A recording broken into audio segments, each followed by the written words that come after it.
sensitive or someone who is very spiritual would describe it, the only thing that's different really is our terminology, but we're still talking about the same thing.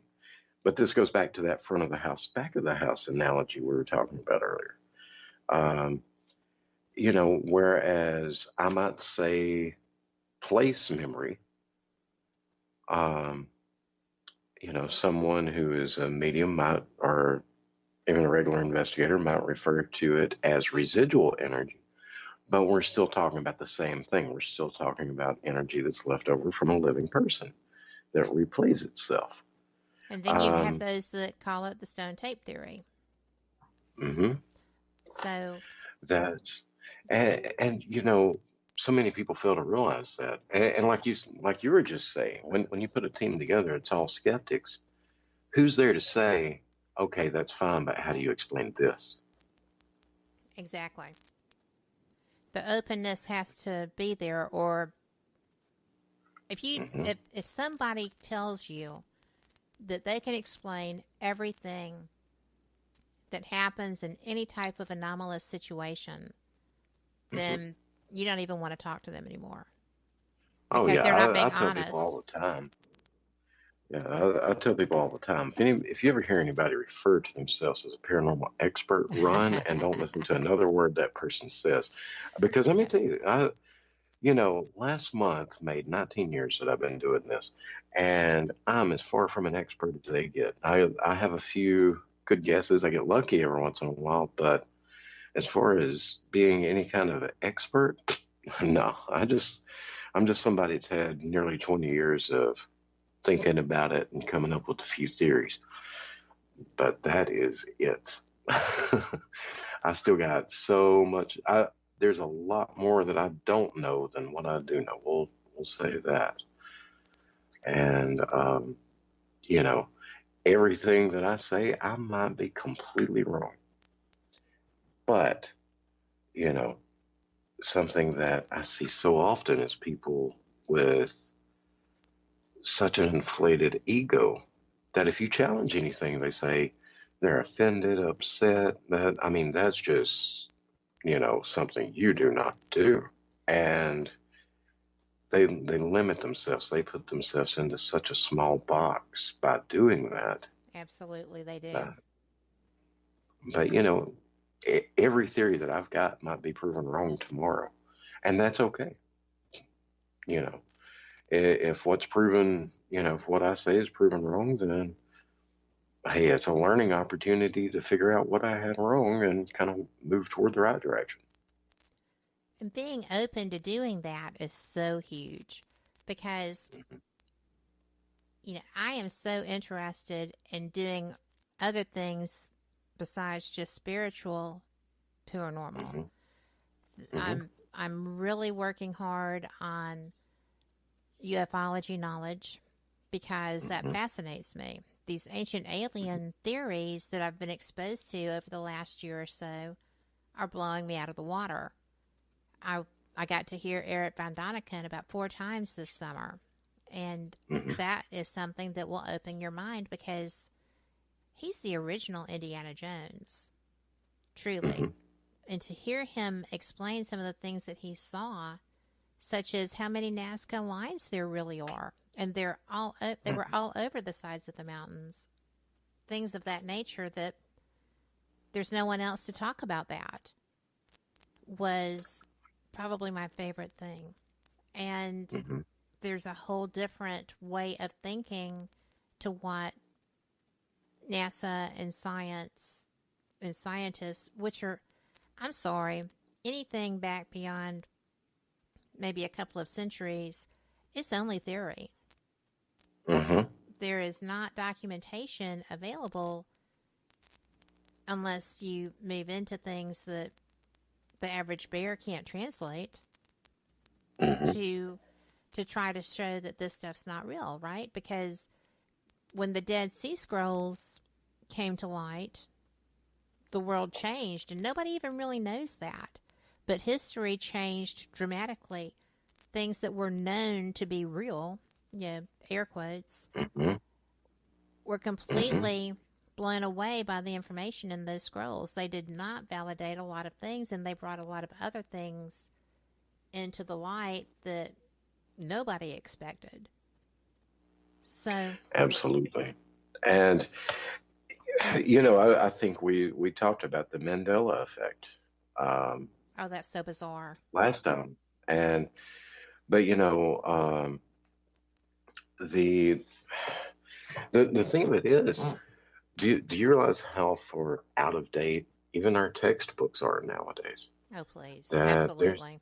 there's there is so much um, so much information in our textbooks these days that is completely wrong.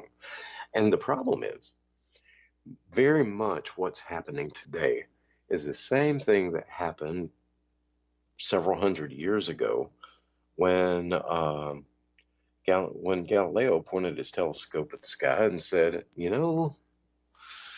maybe we're not the center of the universe, and oh, and by the way, the whole Earth being flat thing, that's not right either.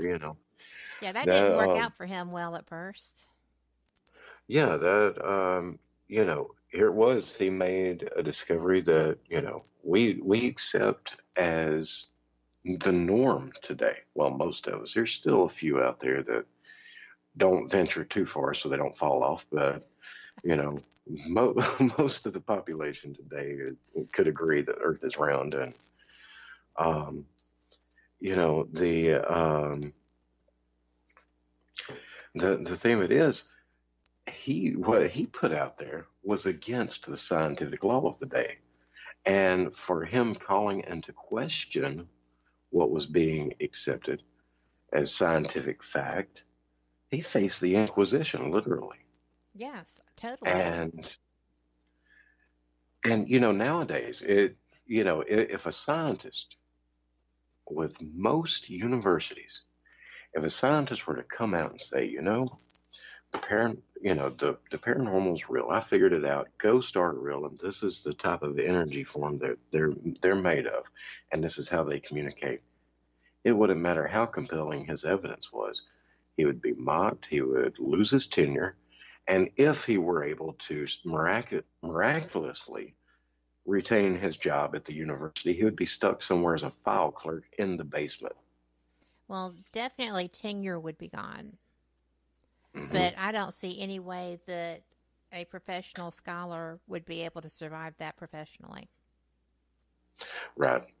That's and the thing about it is how much information are we getting that is outdated, that is wrong, that a lot of people know is wrong, but we're just not receiving it because people are afraid. The people who make the discoveries are scared to say anything. Well, and not only They know. that, if you if somebody has to come forward and say, our bad, we couldn't afford to print new textbooks, so we just didn't change this information because we didn't think the changes would actually be relevant, and plus, we kind of don't want you changing your mindset. Hmm. Then how's that going to work for them as well? There's a lot at stake when you come to the educational materials because it's a great it's a great manipulative tool to have Hmm. a certain perspective or other in there. It's just really an interesting concept. But you know what? We are 30 seconds away from our second break.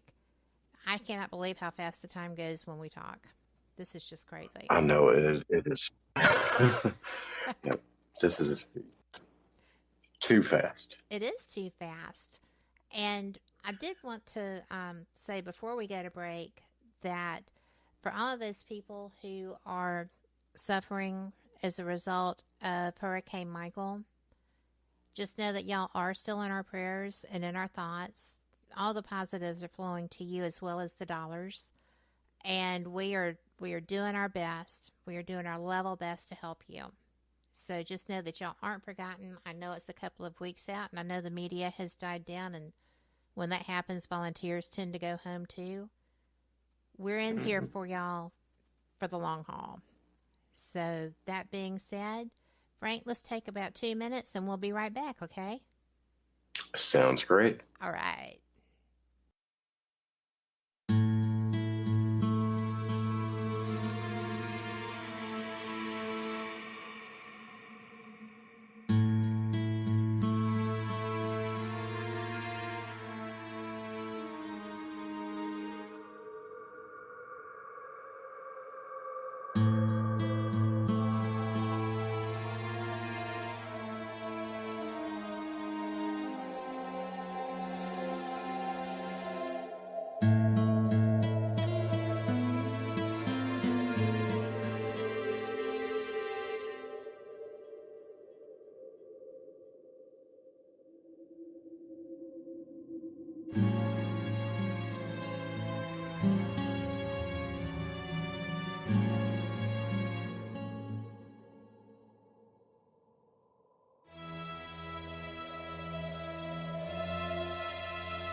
You are listening to WBHM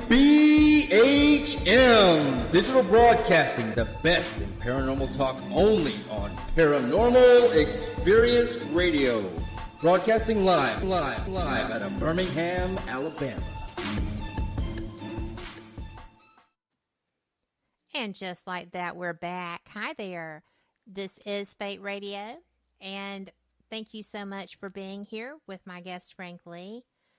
And Frank, I want to continue that conversation we were in the middle of with the textbooks and the educational system really failing our students because the information they are gleaning is inaccurate. Absolutely. And you know, the thing that is popular ideas that are theories, um, they aren't you know, they aren't put out there, hey, this is a theory. They get put out there as fact. Right? You know, I hate that. and just to clarify on that, you know, the theory of relativity, the gravitational waves, it's only been 3 years since we actually confirmed that theory of relativity was correct. But how many years was it taught? Forever. What? Let's see. This is So, 2018. At least 75. Am I right? mhm. Roughly. so, so you know, and I'm going to say something, you know, something else that I see a lot, and this is you know, we made mention of the Inquisition. Problem is, the Inquisition is still alive and well. It's just Yes. no longer it's not ran by the church. It's ran by um, the public court of opinion. Um, you know, one of the biggest things I see happening now that is a terrible, terrible path for us to go down is um, politics is taking place, the place that religion used to hold over science, over what's acceptable as fact and what isn't.